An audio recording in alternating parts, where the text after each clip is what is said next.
All right. Good morning, everyone. And I see we still have some folks joining here. Thank you for joining us today for the Positive Development Virtual Hiring event.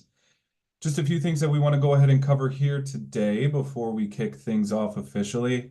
If you can, please keep yourselves muted during the informational portion of this presentation. That would be fantastic. That'll just make sure that we minimize disruptions during the event. We do, however, encourage you to enter any questions that you might have for our presenters here today into the chat feature here in Zoom. And of course, once we reach the Q&A portion of the event, we will be sure to address all the questions that you have. Please don't be shy. If there's anything that you want to ask of our panelists here today, feel free to enter that into the chat. A few other things that I want to go ahead and note here before we kick things off. We are recording the session today, so if for any reason you need to go back and review any of the information that will be covered here today, you will have access to that on the Illinois workNet YouTube channel under the Virtual Job Fairs playlist. Again, you'll just go to YouTube, type in Illinois workNet into the search bar, and you should see a Virtual Job Fairs playlist on the homepage there. You'll click on that and you will see this event there within 48 hours max of the conclusion of this event. And now, without further ado, I want to go ahead and hand things over to Diana at Positive Development. Diana, feel free to take it away. Thank you. Good morning, everybody. I want to thank Illinois workNet for having us here as your host today. We do have my team member, Kara. So before I do pass over the mic over to her, I know that some of you may not be able to stay for the entire hour. So I did put our email as well as a Microsoft form for you to complete in case you do need to leave. We will go ahead and reach out to you later throughout the day to make sure we stay connected. So Kara, go ahead. Hi guys, I'm Kara David. I am our sourcing specialist out here in Illinois. So if you have anything that comes up or Diana might be, reaching out to you, she'll pass you along to me. But if you have any questions, me or Diana will be who you would want to talk to. All right, Kara, thank you so much. Yes, so my name is Diana Gutierrez. I am part of the outreach team. And today we are going to discuss what the developmental paraprofessional is. So let's take a look here. All right, so first of all, we need to understand what autism means. And autism does not have a specific look, right? A lot of people may think, well, you have to have this certain look in order for me to say like you are autistic, but that's not the case. Actually, when we are looking at the autism, it's a spectrum. So it's going to look more like this. Some people may have certain qualities, other people may have different qualities, but it doesn't make them less autistic, more autistic, and I'm air quoting that. Now, for the longest time, there were a lot of labels that were being used. So like high functioning, low functioning, level 1 of autism, level 2 of autism. However, those labels were removed because everybody who is on the spectrum deserves the same help, right? And so we want to make sure that we avoid those labels because sometimes people do take offense to that and then they begin masking certain things because they don't feel accepted. So the next thing we're going to discuss is the types of therapy that are out there. So in the 1960s, we began basically working with a behavioral therapy model.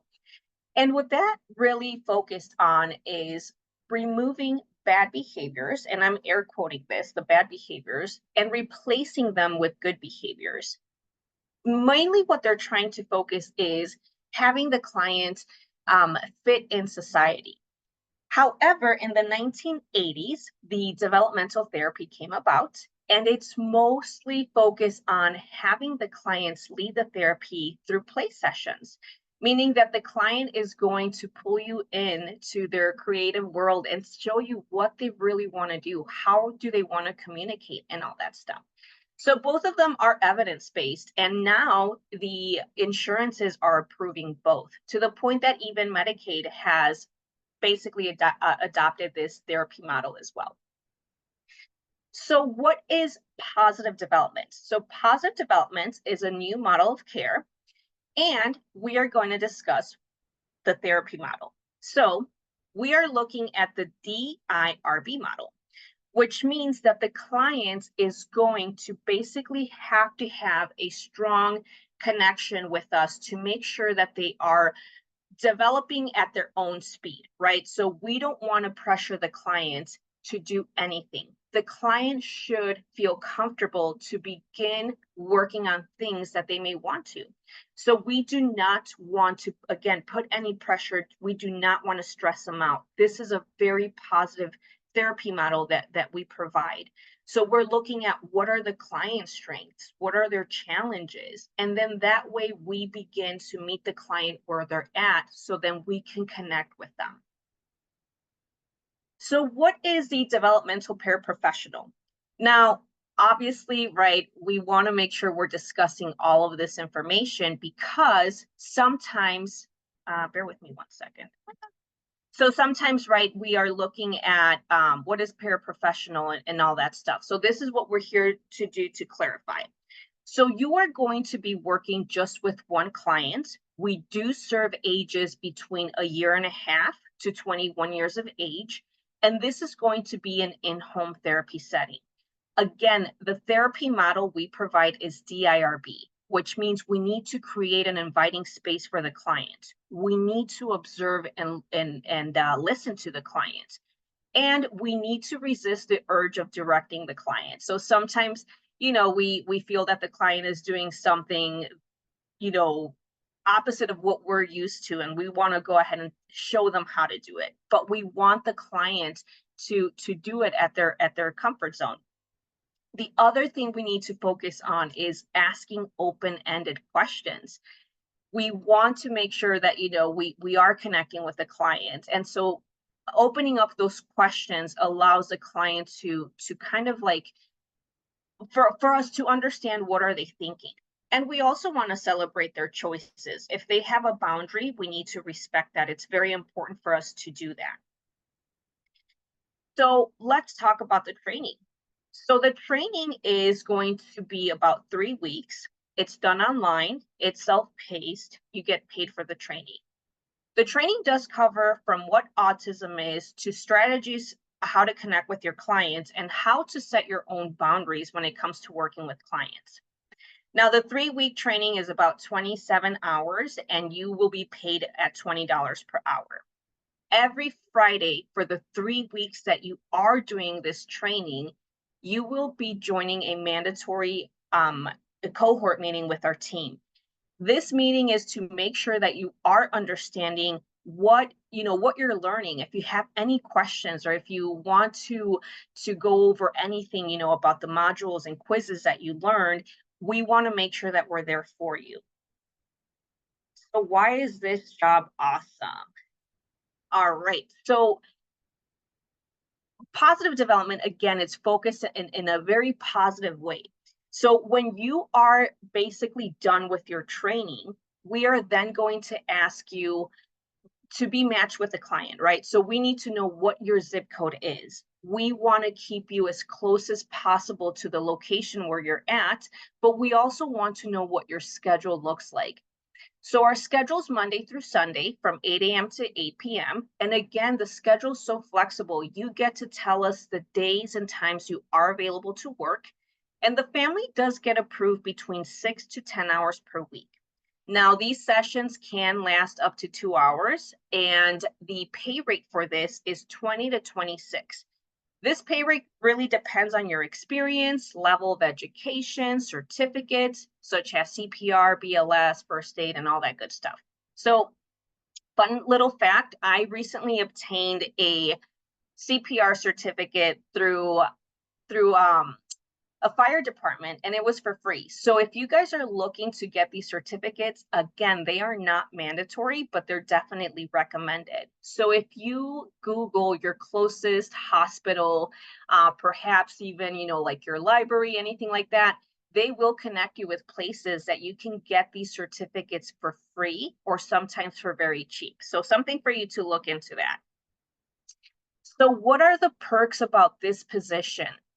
After the 6 months, when you begin working with us, you are able to apply for a full-time position in any department. So if you're looking to become an SLP or occupational therapist, if you're looking to become a case manager, and even if you're looking for HR, IT, whatever you want to do, you are more than welcome to apply for that position after the 6 months. Now, after the 90 days of employment, you are eligible to enroll in our 401k. Positive development does match up to 4%, depending on your contribution amount.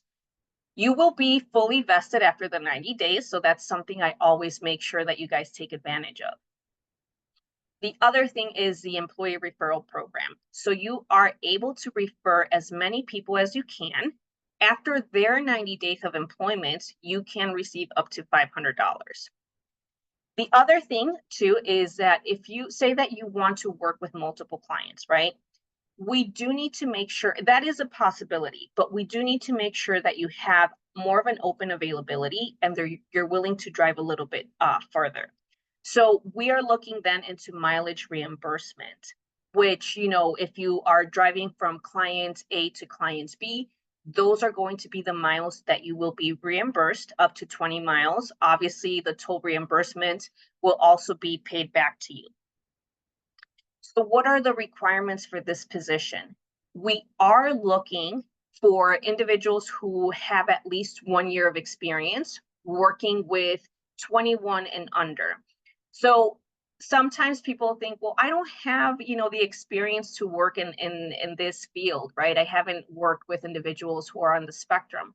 That's not a problem. Really, what we're looking for is people that have a year of experience being like a tutor, a teacher's assistant, summer camp counselors, and all that good stuff.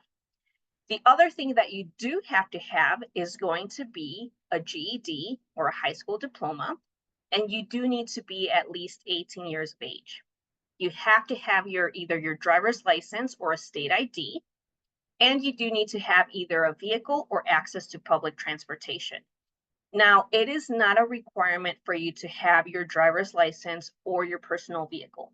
If you need to use your public transportation, that's not a problem. Say that you have a family, a friend, a loved one who is able to drop you off, or you decide to take an Uber or a Lyft to the client's home to, do your session. That is not a problem. The only thing that we do need to be aware of is that you have to be dropped off a block away from the client's home because of HIPAA reasons. The client's information needs to be protected, so we do not want to disclose their address to anybody. Another thing that it's part of the requirement is being able to work with the client between 9 to 12 months. And the reason why that is, it's because if we are connecting with a client, we want to make sure that the client is opening up to that one person, right? So it's not going to be fair if you begin working with somebody and 3 months later you say, hey, I don't want to do this anymore. Well, guess what? That is going to affect the client because they have to be reassigned to somebody new and start from the very beginning. Another thing is being able to work at least 6 hours per week. Again, we are looking to match it with a family between 6 to 10 hours a week. So that's something that you do need to be able to commit to, and willing to commute up to 15 miles. When I say this is, I'll go ahead and touch base in this in a few seconds. So how does this role really benefit you? If you're looking to begin working in this field and you begin applying for, say, like an SLP position elsewhere, they're going to ask you, what is your work experience? Nowadays, that's what they want to know. What have you done? What is your work experience? And so you have to start getting your feet wet, right? You have to say, hey, this is something that I really want to do. I want to get this experience. So when I do apply for this position, I can show them that this is what I've done. Being you is basically a main thing that we're looking at, right? So if we are working with our clients and we're saying we accept you for who you are, it applies the same thing for our team members. We want to make sure that you guys feel comfortable being who you are. We provide a work-life balance with your schedule. If you're in school, Obviously, each semester is going to change. Just let us know what your next semester schedule will look like so our scheduling team can be aware of that and be prepared for those changes. Earn and learn. So what a beautiful thing for you to learn, but also get paid, right? I always take advantage of anything that I'm able to continue developing in my career. So that's something that, again, you want to make sure that you're taking advantage. That 3-week training that we provide, it's wonderful. Again, you are going to understand what autism is from the very beginning, and so much more. And obviously, working with a purpose, we want to give back to the community. There's no such thing as like not feeling good about, helping out somebody. All right. And we are looking for connection, not perfection. That is my quote that I use with everybody. And then other than that, we are pretty much wrapping up things here. We want you to join with us and grow with us. So what are the next steps for onboarding? So after you send me your resume, make sure that you include your work experience, right? So sometimes a lot of, we're told, do not include your volunteer work. Employers do not look at that.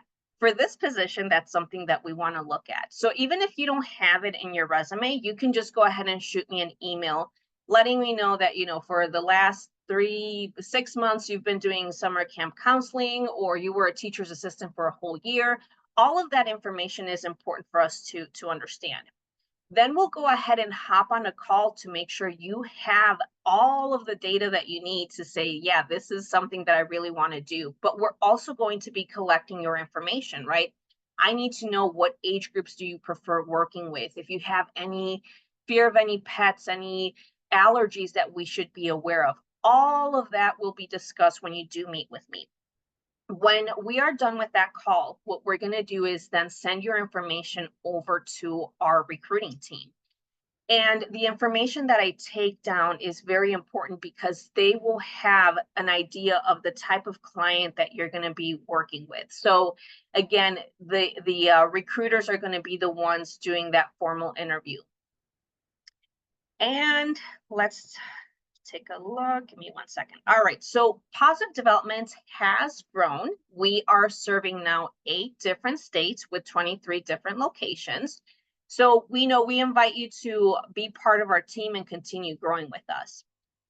On this next slide, I did include our QR code for you to send me your information. I know some of you may be using your phone to join this call, but I did include our information on the chat. That is the Microsoft Forms, and also my email that we will be using once you guys reach out to us. All right, any questions? Excellent. Thank you for that presentation, Diane. And I'll jump back in here real quick. I have been throwing some messages in the chat here for you folks on the line as participants. If you do have any questions for Diana and team, feel free to throw those questions into the chat. And of course, we will answer them for you as soon as possible. Now, the other thing I want to go ahead and direct your attention to as well is that Diana has kindly placed her email address and a link to a Google form as well that you can fill out here. So please feel free to jot these things down, save them in a notepad, Word document, etc., so that you have them for future reference as well. Now, Diana, while we wait for some additional questions to come in here through the chat, I've got a few general questions I'd like to ask you, if that's okay. Absolutely. Excellent. So, can you just elaborate a little bit more on what the hiring process typically looks like as far as timelines are concerned, from the point of submitting an application to actually being extended that formal offer for hire? Absolutely. So what we do is, as soon as we receive your resume, Kara and her team will be reaching out to you. Again, the reason why we want to meet with you before that interview, it's because we want to prepare you for that interview. We want to paint a clear picture of what we do here. So when you do hop on that interview with our team, you have a better understanding of the questions that they'll go through. So the process that Kara and I do, it takes about no more than 30 minutes. Again, we're taking down your wish list, right? Um, Things that are going to be very important for you. What is the schedule that you want to work? How many minutes are you comfortable, like in terms of commuting? Some people tell me I can only drive up to 15 or 20 minutes. That information, it's very important. So once Kara and I collect all of that data, we are then going to pass you over to our recruiting team. And our recruiting team takes no more than 2 days to contact you to set up that interview. The interview takes about 30 to 45 minutes. Once they process an offer letter, you do have about 48 hours to complete that form. We want to make sure that you get those details, and we'll be holding your hand every step of the way. When you sign that offer letter, basically your onboarding process begins. We need to collect documents, your I-9, your bank information, and all that good stuff. When you have all of that, you then will be working with your scheduling team to make sure that the hours that you provided us and the recruiting team is still going to be the same. And then after that, you begin your training program that lasts about 3 weeks. So we're looking about maybe 4 to 5 weeks until you begin working with the family. And that is, again, just to better prepare you for what you're going to be doing with the client. Perfect. Thank you for sharing that information, Diana. And another question for you that kind of piggybacks, I guess, off of that first question. Is there any sort of information that you can share with the individuals on the call here today as to how a candidate might stand out and get an interview, assuming they are qualified for the position that they are applying for? So things I'm thinking about would be maybe items that should be included on a resume, perhaps experience or information that should be included on the screening call, etc. Yeah, very good question. So again, as I mentioned, that resume, again, we're told do not include your volunteer work. Employers don't look at that. But again, for this position, it's crucial for us to understand what have you done to basically gain experience working with ages 21 and under. And there's so many positions, right, that we can think of, like say tutoring or even babysitting. All of that is experience that you have. So on your resume, I do recommend including that information. It's very crucial for us to read that. Otherwise, they're going to reject your resume saying you don't have experience. So if you can include that, that would be wonderful. Resumes look really, really good, right? But what we're looking for too is affect, personality, because you can't go to school and get that, right? You can't get a certificate for being approachable or having people skills. That is something that you're born with. So again, feel free to reach out to us. We want to make sure that this is a position, the right position for you. It's something that you really, really want to do. Understood. Thank you so much for that information, Diana. And I do have another question for you that I like to ask on all the events that I host. And that is, what are some of the opportunities for advancement that you have seen in the past? Perhaps maybe your own story or Kara's story would be testament to that as well. Are there any success stories maybe that you'd like to share just to folks that maybe came in at one level or in one position, maybe they moved laterally or they moved up? Just some examples you could share in that regard with the folks we have on the line here. Yeah, sure thing. So a lot of people begin doing this part-time position, and they really gain that experience of working on one-on-one with the client. So I have definitely seen our team that started as the developmental paraprofessional, and then they moved up to being a scheduling coordinator, or sometimes, somebody was completing their master's in speech pathology. Well, they began working this position, and then once they graduated, they transferred over to being a speech pathologist at Positive Development. Same thing goes for occupational therapy, social workers. But yeah, so that's definitely growth. Again, after the 6 months of working in this position, we encourage you to apply for a full-time position. Obviously, if your schedule allows it. Sometimes I get it, you're still in school, um, you have a lot of commitments. That's not a problem. We just want to make sure that you're gaining that experience. If you're ready for that full-time position, we have our career page at Positive Development to work with us. And then you can look and see what positions are available there. Like if you're looking to become anything related to, not even in this field, again, like in accounting or HR, IT, what have you, feel free to look at those. And another thing too that I tell everybody, follow us on LinkedIn. We post positions there as well, versus you having to click every day on our website. So just follow us on LinkedIn and see what positions we post right off the bat.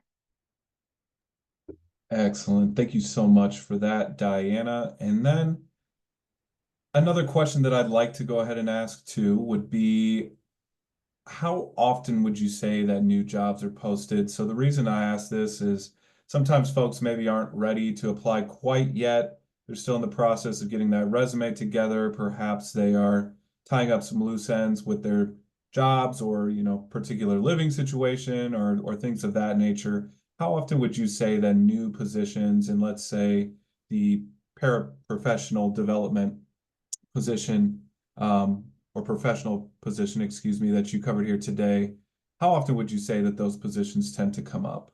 Yeah, I am so glad you asked that question. So we hire year round. Now, one of the things that we need to understand is that 1 in every 36 children are now being diagnosed with autism. And so the therapy is always, available for parents. So for parents, unfortunately, it is a very hard thing for them to kind of like go through, because it is very, a lot of like the process is waiting all the time, right? Like, what are the next steps? I'm being put on a wait list just to get my son the diagnosis. So we hire year round. The thing about this is that when we do receive your information, we want to see, when are you available to start? Sometimes people tell me, "Hey, Diana, I want to meet with you, but I'm not ready to do anything until 2025."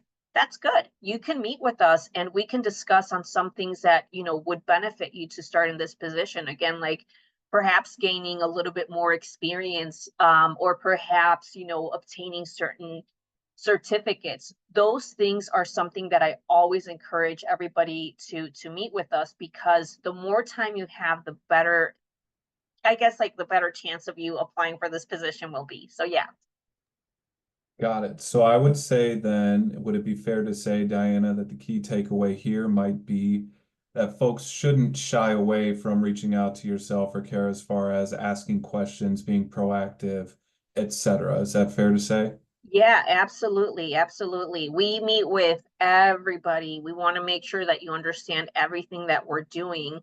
And we want to make sure again that you're well prepared for that formal interview that you're going to have. So that is the time that you meet with Kara and I. You can ask any questions like, "Hey, Diana, can you give me a few examples of what will I be learning through the training?" Or, "What are some things that I need to prepare for that interview?" That is exactly why you're going to meet with Kara and myself. Perfect. Thank you so much for that information, Diana. And again, just real quick, I want to draw attention to the chat for a few different reasons. First off, if you do have any questions for Diana, like we just covered here today, I wouldn't hesitate to reach out using the information that was provided there. So just make sure you either copy down that email address that was provided, write it down, whatever you need to be able to save that before the event ends here today. And then also feel free to fill out that form that you see a link to there as well. Diana, just a few more questions here before we go ahead and begin our wrap up for today's session. Um, One other question that I do have for you, and I know you covered it a little bit as well during your presentation, but are there any absolute education or minimal education requirements that somebody needs to possess to apply for these positions?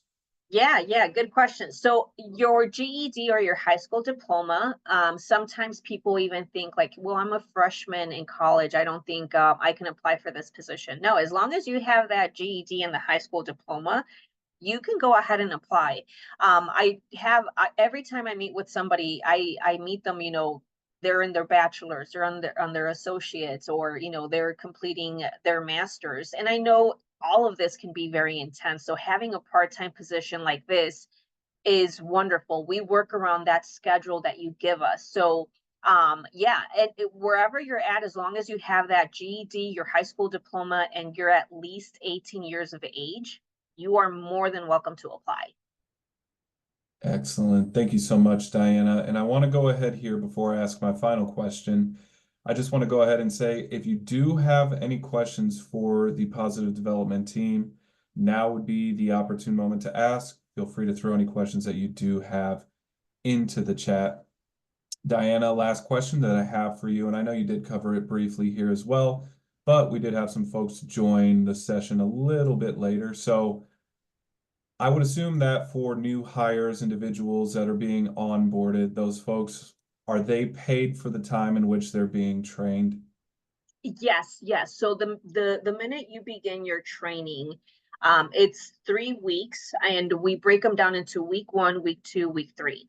But overall, you will be completing about 27 hours of the training, and it's paid at $20 an hour. And again, when you complete that training and you begin working with the family, the pay rate goes between 20 to 26. And again, it depends on your experience, on the level of education that you may have, and certificates that you may carry. But again, it's not necessarily for you to have any specific certificate. I always recommend them, like if you get them and you're able to get them for free, why not? You will fall definitely under that higher pay rate. Excellent. Thank you, Diana. And then as a piggyback to that question as well, are there any sort of fringe benefits that maybe you want to highlight for folks today as far as maybe continuing education expenses, maybe the ability to get certain certifications that might make these folks a little bit more, I guess, attractive in the workplace, et cetera? Is there any opportunities for that as well at Positive Development? Yeah. So one of the things that I do always recommend is taking advantage of that 401k. Most of the time, employers offer the 401k only to full-time positions. But being a part-time worker here, you are eligible to apply for enroll in that 401k. So positive development does offer you up to 4%, depending on how much you contribute. And after it's after those 90 days. But if you say that you want to roll it over to a different account down the road, when like if you decide to go elsewhere, those contributions are 100% to you, so you're fully vested. And sometimes companies have you wait until maybe 6 years of working with them in order for you to get like the employer contribution. With us, you don't have to do that. But yeah, as far as certificates go, so positive development will be training you to work with what we do here, but it's not a certificate that you can take anywhere else. So even if you decide to work with any other company, that certificate will not be valid, because maybe they have different certificates that you will need, like an RBT certification, or any other certification. But yeah, positive development just focuses on providing the training for positive development. You cannot take that anywhere else. Understood. Thank you so much for that information, Diana. And so, folks, there you have it. Diana and team, of course, have covered a lot of ground here today. Again, we've recorded the session here, so if you need to go back and review any of the information that was covered here, any of the Q&A, etc., you will be able to do so again at the Illinois WorkNet YouTube channel under the Virtual Job Fairs playlist. Before we wrap things up, I want to go ahead and turn things back over to Diana to give a summary statement of today's session, maybe some key takeaways or highlights that she really wants to drill home before we end the session for you folks to take away before you go and fill out those job apps. Diana? Yeah, again, thank you so much to everyone who met with us today. Once you submit your resume over to us, we'll be in touch with you no later than 2 business days. We want to make sure that we get you in as soon as possible. experience. If it's not listed on your resume, that's not a problem. Just go ahead and let me know on the email saying what kind of experience do you have with ages 21 and under. And then once we receive that information, again, we'll hop on a call to make sure I'm writing all of the notes that you want to work with as far as clients go, right? Again, that age group, allergies, or the commute, what are you comfortable with? Those are going to be important notes that I need to pass over to our team so they can have in mind the type of client that they should be matching you with ahead of time. So yeah, I just want to thank everybody for joining me today. I know your schedule's super busy, and having the time to get to know positive development means a lot to us. So thank you so much. Excellent. Thank you so much, Diana. And before we wrap things up, just a few things that I want to go ahead and highlight here. Before we end the session, again, we have recorded it. You will want to navigate to the Illinois WorkNet YouTube channel under the Virtual Job Fairs playlist. The recording for the session should be uploaded there no later than 48 hours after the conclusion of this event. The other thing that I want to make you folks aware of as well is when you filled out the registration form to attend this event, we of course captured that information on the back end. I will be exporting that data and sending it over to Diana and Kara to review and follow up as they deem fit, of course, as well. And again, if you have not yet, real quick, I would say just jot down that email that Diana included in the chat and make sure that you save that link there to the form that you can fill out as well. With that, I want to go ahead and thank everyone for joining here today. I hope you all have a wonderful rest of your day. Take care, everyone. Thank you.